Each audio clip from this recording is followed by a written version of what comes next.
y a ver qué puede llegar a venir. Está Roberto Cuchetti, de Portfolio en línea para charlar con nosotros. Hola Roberto, ¿cómo estás? Buen día. Buen día, Natalia, Antonio, ¿cómo están? Muy buen Bien. viernes para Bien, todos. buen viernes para vos también, querido Roberto. Bueno, estamos cerrando un mes, más allá de la semana, estamos cerrando un mes donde hay muchas expectativas por el número de inflación. Algunas consultoras señalan que podría estar en el 1,8%, o sea, más cerca del 2, pero que comenzaría con 1. ¿Ustedes cómo lo están analizando? Bueno, nosotros sí manejamos más o menos números similares, un poquito más arriba, ¿sí? Ajá. Pero sí con una dispersión que podría estar dando 1,9, 2,2, casi 2,3, sí son los números que nosotros, de acuerdo a los relevamientos internos que hacemos, no nos está dando la inflación. Ujú. Pero sin lugar a dudas, si da en ese en torno a por debajo de 2,4, ¿sí? Sin lugar a dudas es un buen número para el gobierno, después de haber eliminado muchas restricciones del cepo y de haber pasado unos meses de marzo y abril, Ujú. y comenzamos a notar que sí hay tendencia en algunos precios a la baja, sí se han visto.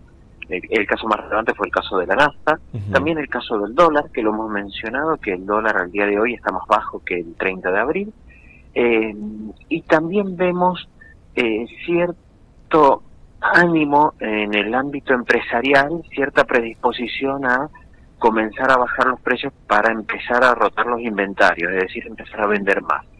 Esto es en algunos sectores puntuales, ¿sí? Y en algunos sectores puntuales relacionados con las importaciones, como Ujú. puede ser algo de materiales de construcción, materiales eléctricos, de insumos de ferretería, vemos una tendencia bajista fuerte de acá a los próximos 3 a 6 meses. Ujú. Y esto es bastante llamativo, quizás también algo, una baja que puede ser un poco más chica, pero sí significativa también en el tema automotor, y todo lo que esté relacionado con el comercio exterior puede experimentar baja significativa, y va a ser bastante raro para la mayoría de los argentinos que suceda un evento así. Claro.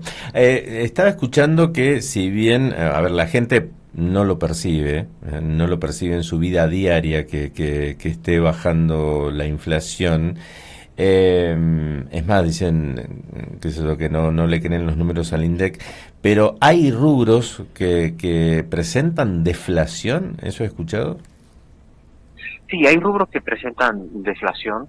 Eh, bueno, fue el caso de esta semana en donde algunas cadenas de venta de ropa, textiles, anunciaron bajas importantes, una en torno al 10%, otra hasta el 40%, Ujú. ¿sí? Quizás bastaría que empiece a ser un poco más generalizado, ¿sí? Claro. En el rubro también automotor han salido muchas ofertas estas últimas 2 semanas. Ujú. Como te decía, Antonio, eh, hablando con gente que se dedica a la venta de insumos importados, ¿sí? O donde la mayoría de los insumos son importados porque venden muchas cosas de producción nacional, Sí. la dispersión de precios es gigante, Ujú. y esperan una vez normalizado el flujo de importaciones, que precios de esos rubros, ¿sí?, comiencen a bajar fuertemente. Claro. El comentario que recibimos de varios lados es que China está llena de argentinos, ¿sí? En las ferias comerciales que se hacen, está llena de argentinos, ¿sí? Ujú. Ahí van a aparecer muchos importadores nuevos, hay muchos sectores empresarios que están armando su logística de importación, asociándose con empresarios de distintas partes del país para poder bajar los costos y competir. Ujú. Entonces, hay sectores sí que han mostrado una deflación, ¿sí? Ujú. Eh, Falta quizás otro, sí, alimentos también en algunos sectores se vio, Sí. y quizás faltaría que sea más generalizado dentro de un mismo sector, Ujú. pero sin lugar a dudas hay, y creemos que la tendencia va a seguir. Ujú. Y en el tema alquileres, porque dicen, están bajando o tienen que bajar próximamente porque hay mucho crédito hipotecario y mucha gente que está comprando, entonces Ujú. están dejando de alquilar para pasar a vivir en su vivienda propia, entonces como que va a haber más oferta de lugares para alquilar, o sea, de departamentos, de casas para alquilar. Sí, nosotros eso lo vemos como una tendencia un poco más de mediano plazo, por Ujú. dos factores. Los préstamos hipotecarios se han reactivado mucho, pero a los niveles que necesitamos todavía falta bastante, pero Ujú. sin lugar a dudas el crecimiento ha sido fuerte, ¿no? y hay líneas y están saliendo, cuando uno habla con escribanos del medio, comentan esto, ¿sí? Sobre todo Banco Nación por ahí comentan mucho. Y después hay otro punto que nosotros creemos que es lo que está faltando para terminar de reactivar la construcción, porque crédito está empezando a ver, es el tema de los costos, ¿sí? Los costos en dólares, hoy entre 1.200 y 1.400 dólares el metro cuadrado, son costos muy altos. Esto tiene que bajar a niveles, en una primera etapa cercano a los $1.000, y debería estar por debajo inclusive todavía un poco más. Entonces nosotros ahí lo que vemos que, bueno, un poco relacionado a esto, ¿no? Hay precios que todavía deben normalizarse. Si el dólar no va para arriba, hay costos de los insumos de construcción que tienen que bajar de precio.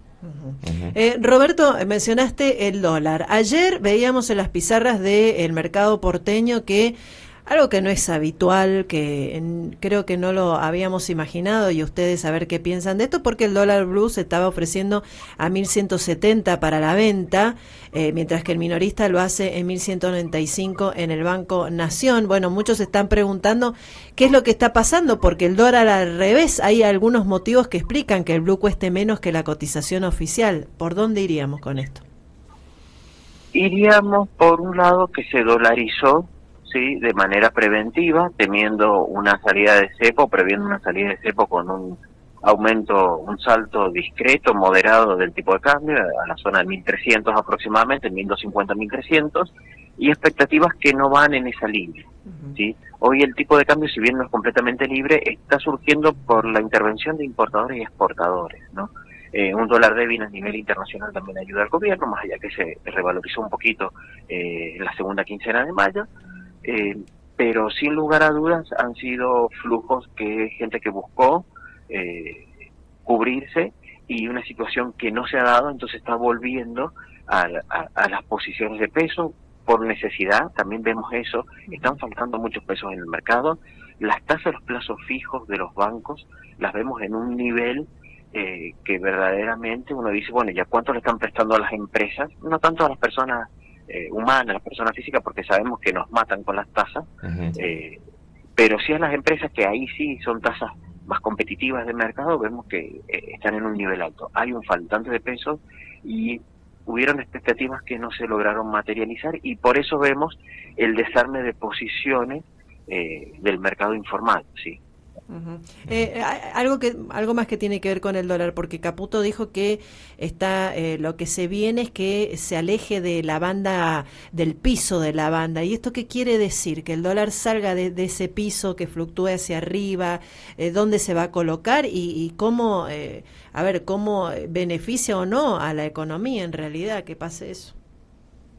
Bueno, ahí el gobierno lo que ha intentado desde el primer día es no intervenir, sí, ha buscado fuertemente no intervenir, y Caputo lo que nos imaginamos que está preparando el terreno en la economía, sí, en todos los agentes, los formadores de precios, sí. Es decir, esto puede ir más abajo, sí, o puede ir más arriba. Va a haber una estacionalidad, sí, esa estacionalidad puede estar marcada a partir del segundo semestre, un poco hacia arriba, quizás algo electoral, pero también por menor oferta de divisas del sector internacional. Y eso no necesariamente debería ser, en una economía más normalizada, algo inflacionario, porque los agentes económicos van a tener que empezar a prever esta fluctuación natural que puede tener el dólar. A ver, si uno va a Chile o ha ido a Chile, lo comento porque puede ser el caso más emblemático, pero ha pasado con otras monedas de otros países como Brasil, México, pero en Chile era por ahí más gráfico y tiene un tipo también más parecido al nuestro. Uno iba a Chile en el mes de diciembre y eran 1.000 chilenos por cada dólar, ¿sí? Hoy llegó a 920, 930 y está en 950. Y nadie habla de la inflación en Chile como un problema por estos movimientos del tipo de cambio. Vamos a tener que empezar a convivir con eso, ¿sí? Y el gobierno está intentando no intervenir más allá de que el tipo de cambio suba o baje, como el lanzamiento del bono que que hizo esta semana de este bono local para inversores internacionales. La última mía puede Sí. ser, ¿en qué nos conviene invertir, Roberto, hoy que por ahí estamos teniendo un vueltito, tenemos más allá de que ya han abierto la posibilidad de comprar dólares, o sea, de comprar en dólares autos, algunas otras cuestiones? Bueno, ¿en qué podemos invertir para tener esa seguridad de que por ahí podemos tener algún vuelto? Bien, a ver, nosotros vemos hoy en día las tasas de los plazos fijos bastante interesantes, sí, las tasas de mercado están por debajo, están corriendo un poco por debajo, entonces creemos que para inversores de corto plazo que puedan llegar a necesitar la liquidez, las tasas de los plazos fijos lucen bastante atractivas. Pueden llegar a tener problemas que en el momento en el que vayan a renovar el plazo fijo, la tasa esté por debajo, si la inflación da bien, seguro esto probable o muy probablemente pase en el mes de julio más que en junio, pero por ese lado lo vemos bien. Por el lado del mundo dólar, nosotros estamos recomendando darle algún rendimiento a los dólares. En el mercado de capital hay obligaciones negociables, bonos a corto plazo con un buen rendimiento, y pensamos que esto también es clave para los dólares, empezar a pensar en darle rendimiento a los dólares, porque a nivel internacional el dólar también se ha devaluado, y con una inflación del 3%, solamente en 10 años perdemos más del 30% del capital si no hicimos nada con los dólares. Pero sí, ahí recomendamos que cada inversor se ajuste un poco a su estrategia. El que está pensando en dólares, que invierta en dólares, y el que no tiene problema o el que está ahorrando por alguna cuestión puntual, lo puede hacer en pesos, por lo menos de corto plazo, tranquilamente. Roberto, el tema de esta semana que el Ministerio de Economía, el gobierno, salió a emitir un bono para extranjeros, para captar dólares también y hacerse de reservas. ¿Qué significa esto? Porque el ministro decía no se incrementa la deuda. ¿Nos podés explicar un poquito? Bien, básicamente es un bono en pesos con legislación local, emitido acá en Argentina, no en el exterior, por eso a nosotros por ahí nos cuesta asimilar que Argentina volvió a los mercados internacionales de crédito, porque no hay una calificación de riesgo para este bono, o sea, es muy doméstico. ¿Por qué el ministro Caputo dice que no aumenta la deuda? Porque esto eran bonos que vencían, ¿sí? Y lo que están haciendo es rolearle, es decir, renovar la deuda. Por eso el ministro dice, no hay un incremento de deuda, porque verdaderamente cambia un bono por otro. Claro. Este otro bono, en vez de vencer dentro de un año, como el gobierno venía licitando, por ahí alguna licitación más rara iba a un poco más, al 2027, este bono vence en el 2030. Es en pesos, a tasa fija, ¿sí? Tiene algunas condiciones particulares, como que solamente podían acceder inversores internacionales. Podían acceder argentinos que tuvieran el dinero afuera. Si estos inversores internacionales hablan más a fondos que se encuentren radicados en el exterior.